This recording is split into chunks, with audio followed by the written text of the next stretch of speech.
আসসালামু আলাইকুম। টুম্পা 7 থেকে আমি টুম্পা আছি আপনাদের সাথে। আজকে আপনাদের সাথে আমি শেয়ার করব নিরামিষ খিচুড়ির রেসিপি। তো এখানে আমি কিছু আলু একটু হলুদ আর লবণ দিয়ে তেলে ভেজে নিচ্ছি।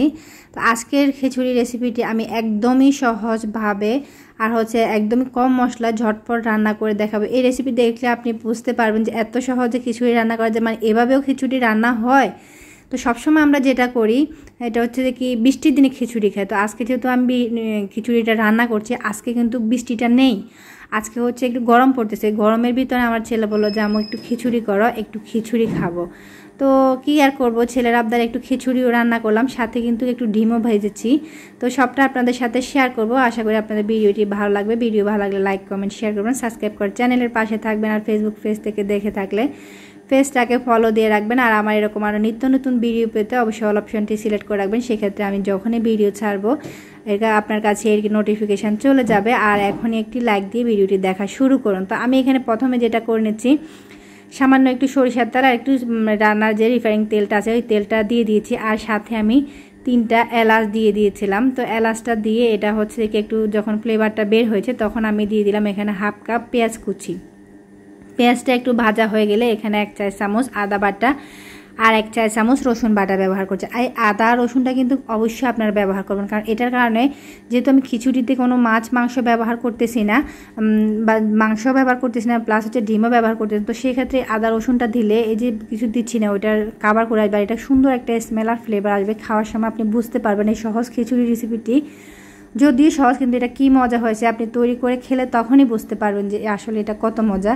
তো আমি আদা রসুনটা দিয়ে ভালো করে একটু ভেজে নিয়েছি। এবার এরপরে দিয়ে দিচ্ছি আদা রসুনটা একটু ভেজে নিয়ে দিয়ে দিলাম চালটা একটু হালকা ভেজে এরপরে দিয়ে দিলাম মসুর ডাল। তো এখানে আমি মসুর ডালটা দিয়ে আবার একটু ভেজে নিয়েছি। ভেজে নিয়ে এরপরে আমি এখানে দিয়ে দিলাম সামান্য একটু হলুদের গুঁড়া, একটু মরিচের গুঁড়া আর সামান্য একটু 1 চা চামচ হলুদের গুঁড়া, 1 চা চামচ মরিচের গুঁড়া, 1 চা চামচ পুরো দিনে মরিচের গুঁড়া একটু কম দিয়েছি, কারণ যে কি মরিচের গুঁড়াটা যদি বেশি ব্যবহার করে আমি এখানে পরে কাঁচামরিচ ব্যবহার করব, কালার এবং স্বাদ দুইটাই নষ্ট হয়ে যাবে। আর সাথে দিয়ে দিচ্ছি আমি 1 চা চামচ জিরা ধনিয়া প্লাস গরম মশলা গুঁড়া। এই সবগুলো আবারও একটু ভালোভাবে তেলের সাথে ভেজে নিয়ে এখন আমি এখানে দিয়ে দিয়েছি আগে থেকে সেদ্ধ করার ডাল। আমি চাল ডাল আলু সবগুলো কতটুকু দিয়েছি পরে একটু বলে দেব। তো কি ডালটাকে আমি একটু ভিজিয়ে পাশের চুলায় ডালটাকে একটু আদা সেদ্ধ করে নিয়েছি আর আলুটা তো আপনারা দেখে নিয়েছেন ভেজেছি। এখন বলে দিই আমি কতটুকু চাল ডাল দিয়েছি।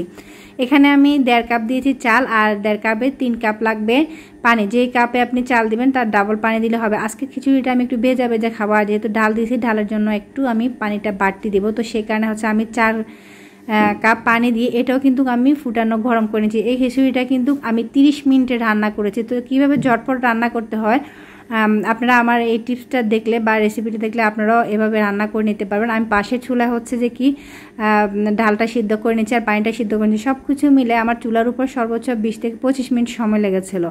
তো এভাবে ইজিতে আপনারাও চাইলে রান্না করে নিতে পারেন। তো আমি যেহেতু পানিটা ফুটানো পানি দিয়েছি, তো সেক্ষেত্রে কি আমি এখানে যেটা ফুটানো পানি দেওয়ার কারণে এটার সাথে সাথে ফুটে উঠেছে। আর যেহেতু গুঁড়া মরিচটা আমি কম ব্যবহার করেছি, আমি এখানে দিয়ে দিচ্ছি কাঁচামরিচগুলো একটু ভেঙে দিয়েছি যাতে হালকা একটু ঝাল বের হয়। আমি চাল বাঁধার সময় একটু লবণ দিয়েছি, সেটা খেয়াল করেছেন কিনা জানি না, 1 চামচ। তো এখন একটু লবণটা মনে হচ্ছে কম হয়েছে, তো আমি আবার একটু চেক করে লবণ দিয়ে দিচ্ছি।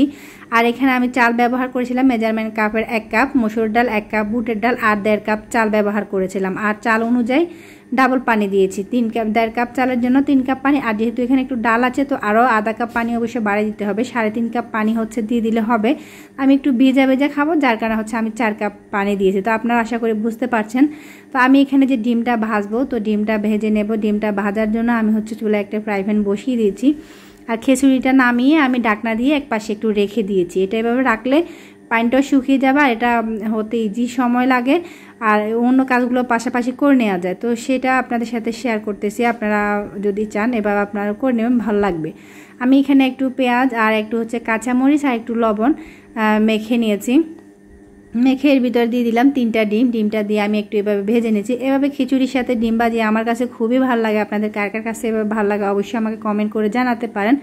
আর আপনারাও চাইলে এভাবে একদিন করে খেয়ে দেখবেন। তো এই ডিম ভাজিটা আমার কাছে মনে হয় খিচুড়ির সাথে খুব ভালো যায়, যেহেতু আমি খিচুড়িতে কোনো মাছ মাংস ব্যবহার করি নাই, বারবার মাছ মুখে দিয়ে চলে আসে, মাংস বা কিছু ব্যবহার করি না। তো সেক্ষেত্রে যে কি আমি আজকে ডিমটা দিয়েই নিরামিষ খিচুড়িটা খাবো। তো নিরামিষ দিয়ে যেহেতু খিচুড়িটা খাবো তো সে কারণে একটু ডিমটা আমি ভেজে নিলাম। একদম নিরামিষ তো খাওয়া যায় না, এটা এভাবে ভাজি করলে খুব ভালো। আর যে চাল ডাল যে সামান্য কিছু মশলা দিয়েছি এগুলো সবারই ঘরে পাওয়া যায়, আর এটা কিন্তু খুব সহজেই রান্না করে নিয়েছি আর খুব অল্প মশলা দিয়েছি, টেস্টটাও কিন্তু খুব ভালো এসেছে। আমি দেখিয়ে দিই কিছুক্ষণ, দেখুন রেখে দেওয়ার পরে ঢাকনা দিয়ে আমি রেখে দিচ্ছি। এরপর আমি দেখাচ্ছি চালটা একদম সিদ্ধ হয়েছে আর এটা একটু ভেজা ভেজা আছে। আপনারা যদি মনে করেন যে ভেজা ভেজা খাবেন আর খুব বেশি কিন্তু হলুদ মশলা দিবেন না, তাহলে খিচুড়ির স্বাদ এবং কালার দুইটাই নষ্ট হয়ে যায়।